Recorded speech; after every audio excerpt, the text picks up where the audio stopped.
Assalamualaikum warahmatullahi wabarakatuh. Perkenalkan, nama saya Anya Aulia Fatihah. Saya perwakilan dari kelompok infeksi kulit. Di sini kami akan mempresentasikan hasil diskusi kami, yaitu infeksi kulit. Saya sebagai moderator dan ini adalah anggota saya. Yang pertama, Putri Ayudianti, Nadia Elvina, Ulfa Ningsi, Nabila Azhari Putri, Safira Al-Fadila, Imelda Niza Eka Putri, Sofi Nabila, Dinda Melvia, dan Fitriani. Untuk penyampaian materi disampaikan oleh Sofi Nabila. Kepada Sofi, kami persilakan. Pengertian infeksi kulit. Infeksi kulit adalah proses masuknya mikroorganisme ke dalam tubuh yang dapat berupa bakteri, jamur, ataupun virus. Masuknya mikroorganisme ini kemudian berkembang biak yang kemudian dapat menimbulkan penyakit. Selanjutnya akan disambung oleh Putri Ayudianti.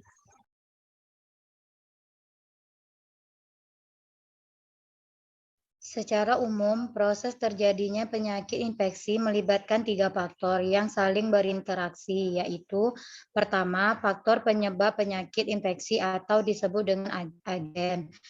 Yang kedua, faktor manusia atau pejamu atau host.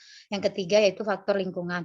Nah, infeksi kulit yang terjadi dapat berupa ruam ataupun radang. Beberapa contoh penyakit infeksi kulit yaitu jerawat, kurap, bisul, impetigo, panu, skypes, dan campak. Selanjutnya akan disampaikan oleh teman saya.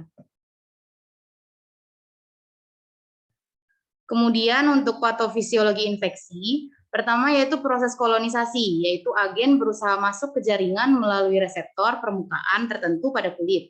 Kemudian masa inkubasi, di mana periode paparan awal agen infeksi dan muncul gejala awal yang umumnya ringan. Kemudian invasi, yaitu agen infeksi menyerang jaringan di sekitar lokasi kolonisasi. Patogen bereplikasi di dalam sel yang terinfeksi. Selanjutnya yaitu penyebaran pada individu dengan sistem kekebalan yang utuh, mikroorganisme tetap terlokalisasi, sedangkan infeksi dapat menyebar dengan cepat jika sistem kekebalan individu terganggu. Selanjutnya yaitu terjadi infeksi pada kulit. Kemudian untuk tata laksana infeksi kulit akan dijelaskan oleh Nadia Elvina. Kepada Nadia Elvina, saya persilahkan. Untuk tata laksana infeksi kulit, penata laksanaan infeksi kulit yaitu berdasarkan agen penginfeksi seperti virus, bakteri, ataupun jamur. Pemberian obat-obatan dapat berupa terapi topikal ataupun sistemik. Untuk sistemik itu adanya tanda-tanda inflamasi seperti panas yang meningkat, kemerahan yang melebar, demam, dan nyeri. Nah, contoh obatnya itu ada gentamicin, miconazole, dan aciclovir. Selanjutnya studi kasus akan dijelaskan oleh Fitriani.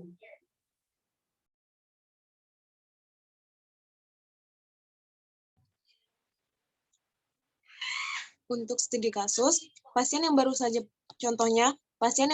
pulang dari pondok pesantren dalam waktu 3 bulan yang lalu, awalnya pasien telah berobat ke puskesmas Karanganyar, diberikan salep dan obat tablet. Keluhan gatal menghilang, namun setelah 1 bulan, keluhan tersebut terulang lagi. Terapi yang bisa dilakukan yang farmakologi diberikan krim permetrin 5%, salep sulfur persiktatun 6%, dan antihistamin oral. Untuk terapi non-farmakologinya, menghindari kontak langsung dengan penderita dan mencegah penggunaan barang-barang penderita secara bersama-sama.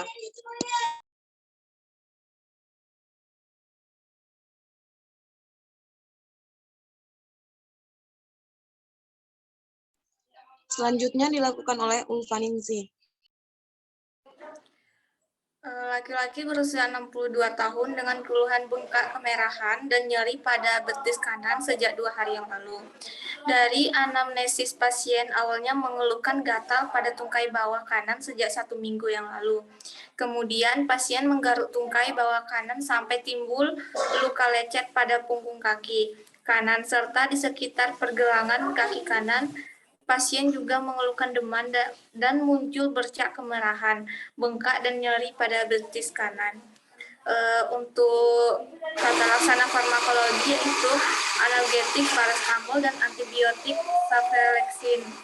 Kemudian untuk tata laksana non farmakologi yaitu menghindari kontak langsung dengan penderita dan mencegah penggunaan barang-barang penderita secara bersama-sama. Selanjutnya akan dijelaskan oleh Safira.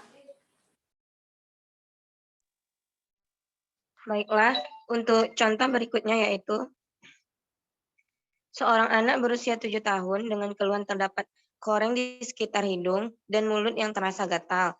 Terdapat juga sedikit gelembung berisi cairan berwarna kekuningan. Keluhan ini sudah dirasakan kurang lebih dari 6 hari yang lalu. Untuk terapi farmakologinya yaitu krim topikal, krim mupikorin 2% 3 kali sehari selama 1 minggu. Untuk sediaan oralnya yaitu eritromisin 30 atau sampai 50 mg per hari dibagi dalam 4 dosis selama 7 hari. Untuk terapi non-farmakologi yaitu dapat menjaga kebersihan, menghindari kontak langsung dengan penderita, mencegah penggunaan barang-barang penderita secara bersama-sama. Selanjutnya akan dijelaskan oleh Nabila. Baiklah, contoh studi status yang selanjutnya adalah seorang mahasiswi berumur 20 tahun mengalami bengkak di leher secara tiba-tiba. Setelah 2 hari, bengkak tersebut semakin membesar dan terasa nyeri. Lalu, bengkak tersebut mulai berisi seperti nanah dan semakin membesar, serta nyeri dan memerah. Terapi farmakologinya adalah menggunakan cotrimoxazole atau clindamycin, dan terapi non-farmakologinya adalah menjaga kebersihan, menghindari kontak langsung dengan penderita, dan mencegah penggunaan barang-barang penderita secara bersamaan. Selanjutnya akan dijelaskan oleh Dinda Melvia.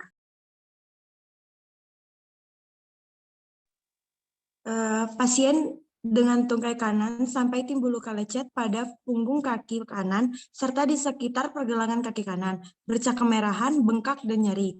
Terapi farmakologinya yaitu Cefixim 100 mg kapsul tiap 12 jam dan paracetamol. Terapi non-farmakologinya menjaga kebersihan, menghindari kontak langsung dengan penderita, dan mencegah penggunaan barang-barang penderita secara bersama-sama.